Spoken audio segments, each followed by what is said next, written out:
Hi, hope you're well. I was looking at the issues around Jeffrey Donaldson, the Northern Irish politician who's been convicted recently of sexual offences. The sort of cognitive dissonance that brings up in us. On the one hand, there's this public profile of somebody that we may have invested a lot of support in or not support. I mean, I'm not here to debate the politics of the situation, really. Just look at our responses to it and what that does to us. Very high profile, who has convictions for shocking offences, quite frankly. And how does that affect us? And how do we respond to that? How do we reconcile that? What does that do to our sense of safety? Because obviously, this is about these internal processes in all of us as individuals, about how we relate to figures in authority. Do we just go into a nihilistic space or an anarchistic space and say nobody can be trusted? That could be a response. Or maybe we look at it and go, okay, that's the process of justice working. That could be another response. But there's going to be a lot of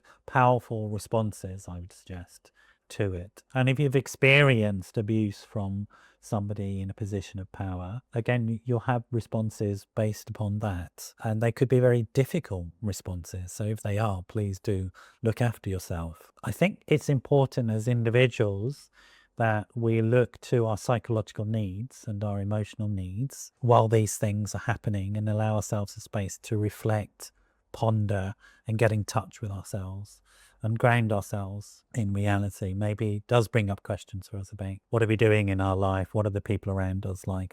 Have we got enough safety in our life around us? Do we feel secure? Does he bring up questions about how we need to think about our social network and expanding it and growing it so that we feel more supported? Anyway, if you're having complicated responses, I would suggest to you that that's okay. That's reasonable that you're having those responses and that you are triggered by some of the subject matter, that you seek out and get help for it.